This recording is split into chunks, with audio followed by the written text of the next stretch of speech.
Well, we come here today to, of course, bring voice to the voiceless, and of course for Indigenous people around the globe. There are over 50 different actions that are commencing all over the globe today through the I Don't Know More movement, which has of course brought back Indigenous resistance all around globally.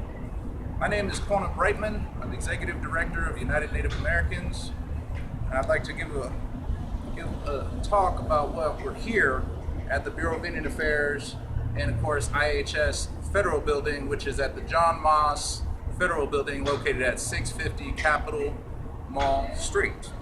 Now, as you can see here, this is the sign of the Illuminati, and it's on this particular building, this federal building here. And currently the Bureau of Indian Affairs is closed due to the shutdown. Now, what I'd like to bring voice to is the fact that American Indian nations are demanding fulfillment of the federal government's trust and treaty obligation during the U.S. government shutdown. Now, us as United Native Americans, we're of course in solidarity with I Don't Know More Global Day of Action. And we are of course here at this particular federal facility to bring voice to what is going on with our community.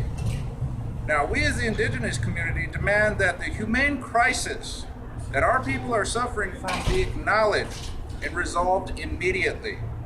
We demand that the federal government continue to honor all treaties made between the United States government and the Indigenous people of North America before this shutdown. And during the shutdown, we ask for them to continue to give us our benefits, which are guaranteed through treaties. Many people around the globe are currently unaware of the humane crisis that is affecting America's First Nations people, and that is due to the U.S. federal government shutdown.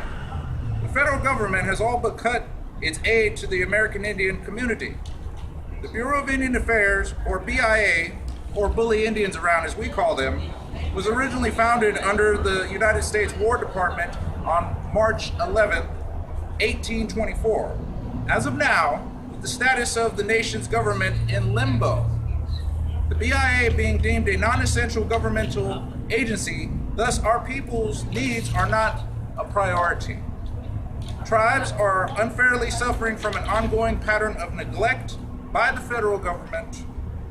These drastic cuts harm crucial and critical services to the American Indian and Alaska Native children, students, and families in the most poverty-stricken community here on American soil. Tribes need adequate resources to exercise their self-determination and self-efficiency as nations. For many tribes, a majority of the tribal government services are financed by federal sources. Most tribes lack a tax base and lack tax authority to raise revenue to deliver services. Public safety and justice is funded by the Bureau of Indian Affairs. The public safety problems that plague tribal communities are a result of decades of gross underfunding and negligence for tribal criminal justice systems, and a centuries-old failure by the federal government to fulfill its public obligation on tribal lands. Interrupting tribal revenue flow will increase unemployment and increase poverty rates, which on many reservations are alarming, really alarming, to up to 80 to 95%, ranging on most of our Indian reservations around the country at this point. Many of our Indian health services are being cut right now. Our workers, our health clinics are being extremely hit with furloughs and may lack resources to pay for staffing and operations to our healthcare facilities. The last thing we want our IHS workers to do is be concerned about getting a paycheck to pay their bills. Now, this financial year of 2013, the Sequentia has already cut $500 million from federal programs to Indian country. We've already been cut $500 million. Now, we've signed 389 treaties.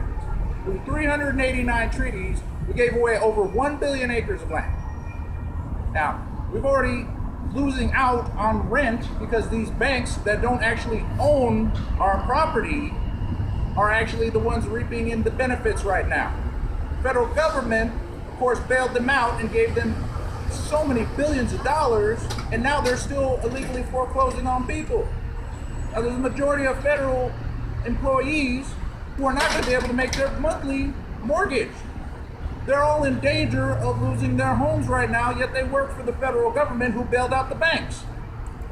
Now, getting back to why we are here today.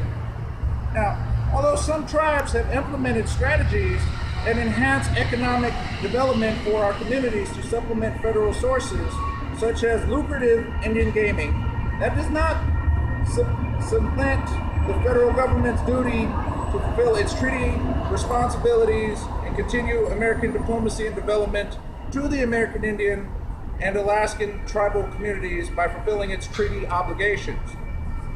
We, as United Native Americans, demand President Obama execute an immediate executive order to begin distributing our promised budget through the U.S. Assisted Development, or better known as USAID, to continue good working relations of diplomacy and continued development to the American Indian/Alaskan Native tribal communities.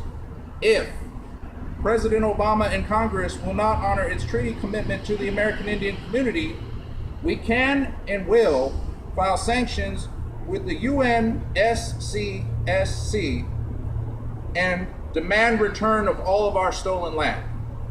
Under Chapter 7 of the United Nations Charter, we demand mandatory sanctions against the United States government for violations of all American Indian treaties and cuts to the tribal programs undermining Indian treaty rights and obligations, which were ratified under the Constitution and considered the supreme law of the land. As long as the grass grows, the water flows, and the sun shines, this land is ours. And we demand our reparations, we demand our land be returned to us so that we can tax the general public, so that we can receive rent from this illegal occupation that is going on here in North America. Thank you very much.